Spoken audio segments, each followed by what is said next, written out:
youngsters, 35 and under, will be allowed to travel quite freely between the two countries, both ways. It's a two-way road. And the object of that, I think, from my point of view as an observer, is that with the free trade agreement, that is a chance then for sharing all the knowledge. So a lot of our students will come over. When I was in South Australia on the previous trip, we were at IAN down there, and where the frigates are, AUKUS, as you mentioned. And we were down there. At the end of the day, I sat down with all the young techs, and I explained to them, no, this was coming, the chance to travel and explore and share information. And they were delighted. You could feel it, everyone wanted to do it. You remember these poor students, my own granddaughter, who was incidentally in Melbourne, I don't know if we go back.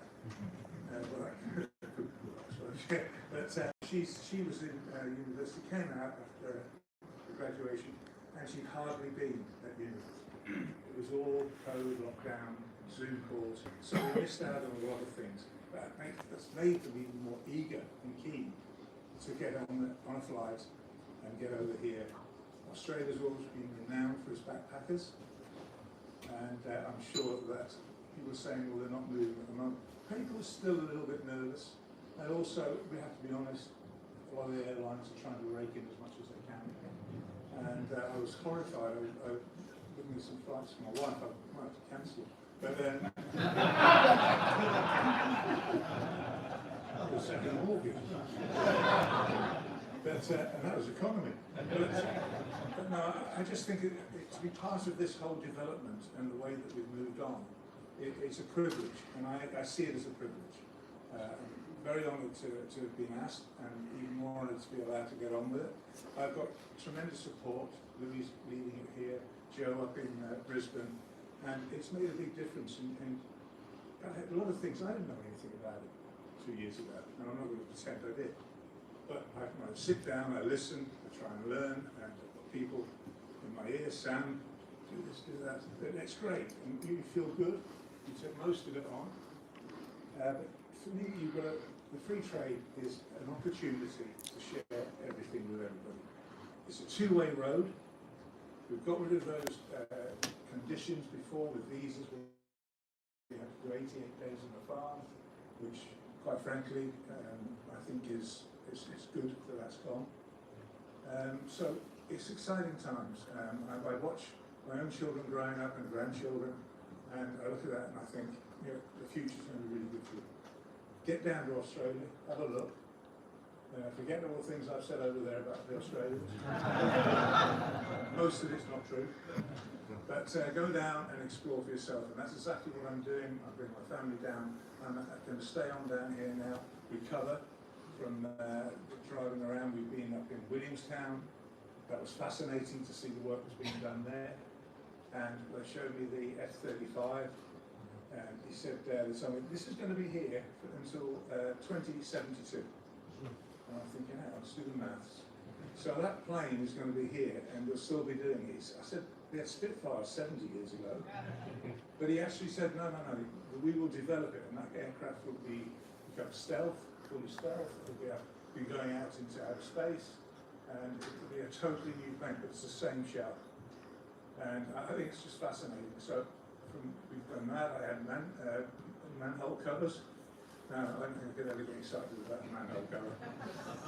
But we saw them and what they've done, because we forget, airports, we've got 380s coming in with 100 tons of weight. These manhole covers are exactly the same as the normal road one, but they're capable of taking 100 tons plus. And I watched that, it's fascinating. These are all companies, and you know one thing that's fascinating me about all of them? They're nearly all family businesses. And that, I think, tells us a lot as well, because I think the stability and ambition. So I can't see where it's going to go wrong. I don't see any negatives whatsoever. I only see positives. It's a journey that I think a lot of kids are going to enjoy, and I think they'll start doing it very shortly. Business-wise, it just doesn't make sense to me. We stood together toe-to-toe through 2 world wars, and why wouldn't we trade together? And when I was told I was the first trade envoy to straight, I was flabbergasted. Really? And all right, the EU would have had a certain say in that, but it's an absolute privilege, and I'm going to leave you this thought. It's an absolute privilege, and I'm very proud, and I've had some great moments in sport, and I've had some great moments out of sport. But to be given this job and this title, and to get the opportunity to work, and see if we can bring this through and get it better and bigger, and both countries prosper. We need it, I think we deserve it, and I can't think of better people to partner with it.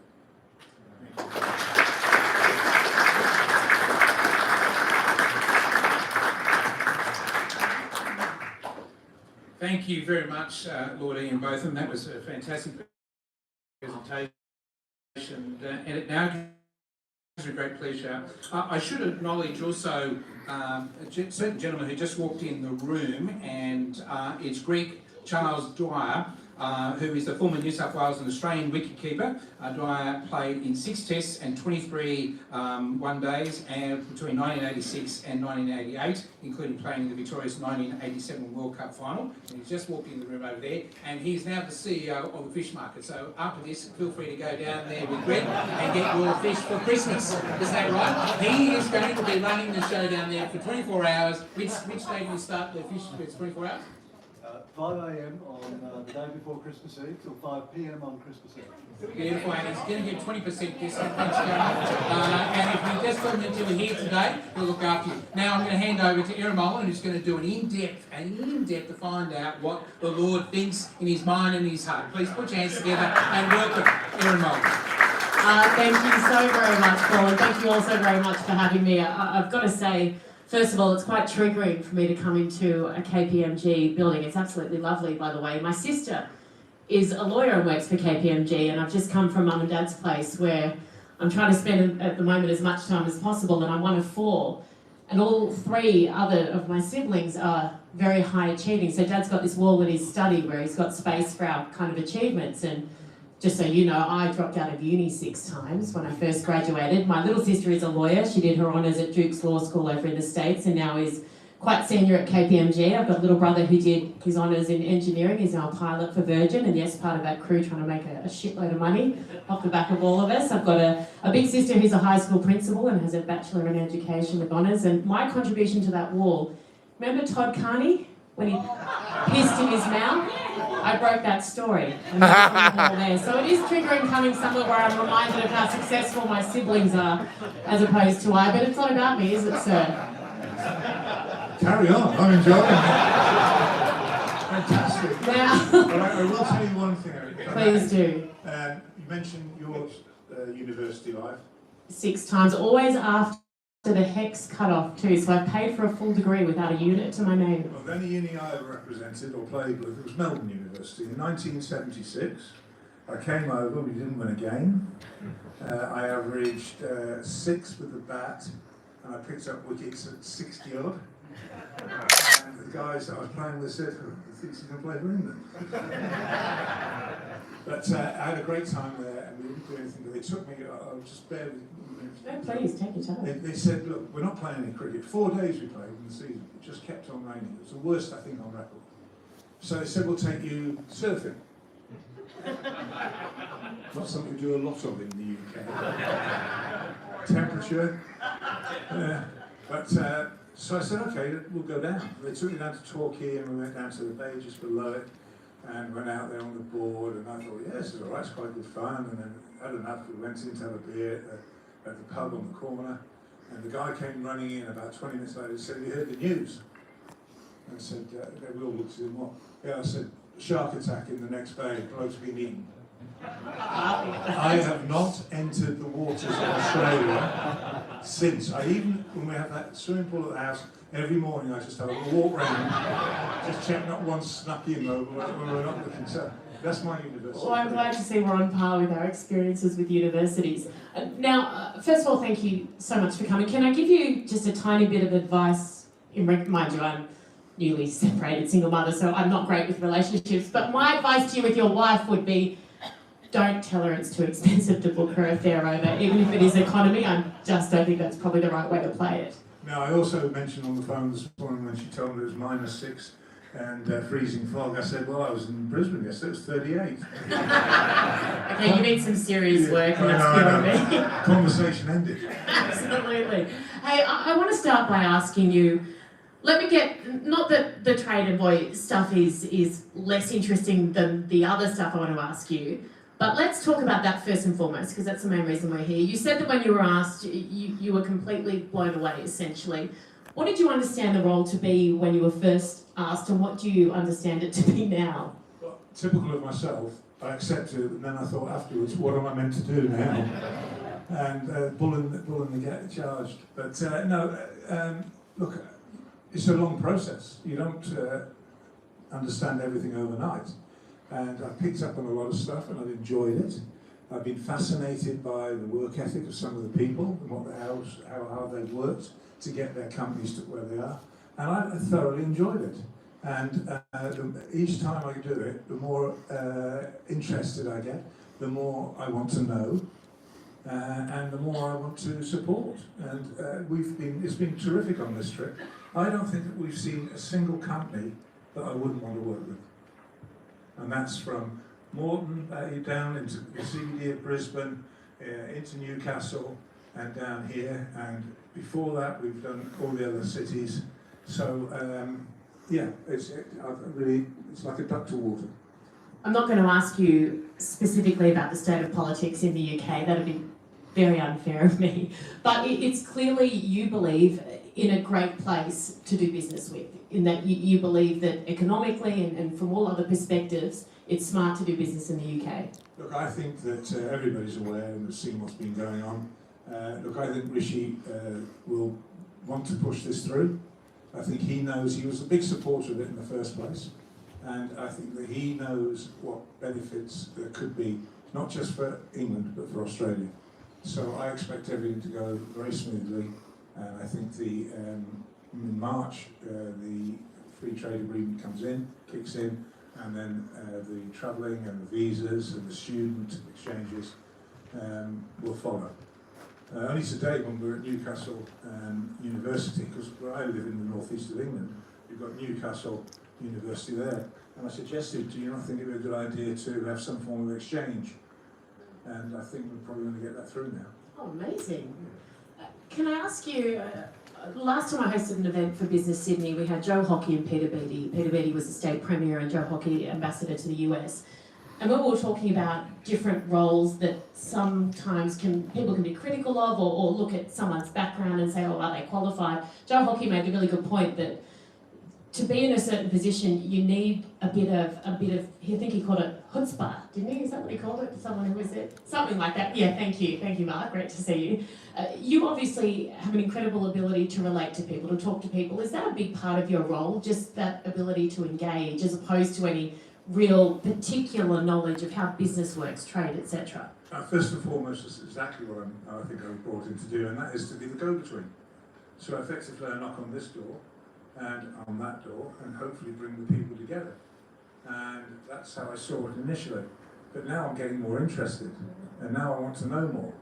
So my knowledge is expanding, and my teachers at school would never believe that I'd actually say that, because my school reports were very much the same every year. Could do better. But no, I actually have taken to it and I've enjoyed it. So yeah, I still see myself in that role. And I think we had when we were up at Williamstown, it was a great example. We went to the Fighter Beam Cafe, I think it is, right on the runway. And I walked out there, and there's 3 of the RAF boys sat there. And a lady, Sarah, who's actually going to be squadron leader when she goes back. And it's been an exchange with the Royal Australian Air Force. And so what they do is they arrive, and then they go and work with an Australian. And so they all split up and go and follow up their 3-year course together. And do you know what? I think that sums it up for me. That's what we want. We want them sharing and working together and becoming better. And not only that, the more time you spend with other people, the better person you become. It's a collaborative approach, isn't it? It's far more effective generally, depending on who you're collaborating with, of course. Let me ask you, David Warner. very curious to know your thoughts on. It's not that controversial, is it? And you can, I mean, you're very experienced. You can tell me to sod off if you don't want to answer any of my questions, but we'd love to hear your perspective on this.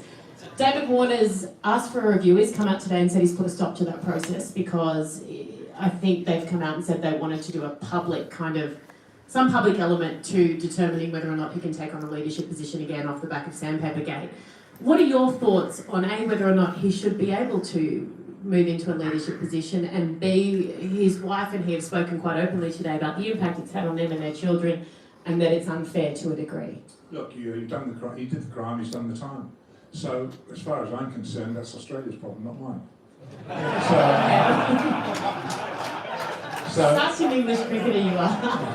But look, at the end of the day, I don't really know David that well. I know a lot of the other guys, but I don't really know him as well as some. And look, they all sing his praises. So who am I to judge? You know, I've not been in that dressing room. I haven't played against him. What will be will be. But as I say, I think the most important thing is that, a lot of people would have disappeared after all that. Wouldn't have taken it, couldn't have taken it, couldn't have handled it. So he's shown a fair bit of character there. So yeah, if the dressing room of the people to ask, they'll know whether he's a leader or not. Yeah, that's a really good point. Speaking of the dressing room and leaders, Pat Cummins. Now I know your thoughts on the BBC prosecuting a woke agenda. You've been very vocal on that. Well, you were a couple of years ago. What do you think about Pat Cummins and athletes in positions of leadership, taking stances that some determine are hypocritical because of other areas that they're willing to benefit from, but athletes in general using their platform to speak about things that they care about, or to maybe influence the sponsorship that is able to be a part of a sporting body? Well, when I played, there wouldn't have been any discussion at all about who was sponsoring, because we'd have grabbed it and just taken it. Look, I think players nowadays, they're travelling more. Pat Cummins, he's always struck me as a really good guy. I've met him a few times. I think he's a terrific bowler. I wondered how he'd do as captain, but he's done well. So yeah, look, I don't know the ins and outs of it, but the one question I always have for the guys, and it's the same as the protesters in England, and they're entitled to protest if that's what they think. But if you want to glue yourself to a railing, my attitude would, well, I'm going to leave you there and see how long it takes you to get off it. But that's the way I see it. But no, I just think that if you think it's, and I've said this to people, okay, fine, but what are you going to replace it with? Oh, well, I haven't thought of that. Okay, so I think I understand protesting, but I think protesting with a cause or for a cause is fine. I don't have a problem with it. I think there's a lot of business people in this room. One of the things I'd be concerned about is the amount of negative publicity that comes off the back of maybe aligning yourself with a sport, because there's a risk of this happening. Do you think potentially less businesses might get involved? And look, they need them desperately, particularly at the grassroots, because that's essentially who ends up losing when businesses or governments pull sponsorship. Look, I was lucky enough to spend some quality time with probably the greatest man I've ever met in my life, Nelson Mandela. And I spent time, I had lunch with him and various other things. But when we had the Laureate Sports Award, the inaugural gathering, there was about 40 old has-been sportsmen on the stage, and Nelson Mandela got up, and I will always remember this for the rest of my life, and it's been quoted many times now, but I was stood there with him when he said it, and he just simply said, when questioned about where the sport should go, he said, look, at the end of the day, sportsmen will break down more barriers than politicians will ever achieve. And I think that's a way of looking at it, and perhaps make your own mind up from there, but if he said it, it's good enough for me. No, I think absolutely powerful words. It's a hard segue now to go from someone like him. Actually, I think Meghan Markle did make the comparison at some stage to Meghan and Harry. You're British. The documentary on Netflix comes out today. This wasn't in my list of approved questions, I know, but you can tell me again to sod off if you so wish. But what do you think of Meghan and Harry? Well, very simply, I haven't seen it, I don't want to see it, and I'm certainly not going to read a book. So I have no idea what they're saying, I don't want to know. I really don't. I have no interest in that whatsoever. Charles apparently said last week that Harry would ring him and he would say, oh, I'm not taking the calls, I'm not a bank. But probably the only time recently that I've felt like I'm Team Harry, because I still ask Mum and Dad, not as often. But do you understand that from that perspective? Do your kids still ask you for a loan? They're on my tax return. Yeah. Oh, Dad, can I? I'll get back next week. Yeah. 40 years later. But no, I'm not quite sure what Harry's done with it all. But anyway, no, I've not done that. But I think Great evening. one of the Very, saddest very good moments evening. in Once more, ladies. recent months was the passing of the Queen, because I think she gave me my knighthood, and she asked me. She said, quite amusingly, you go up there and you get immediately stood up, and then she engaged you in conversation.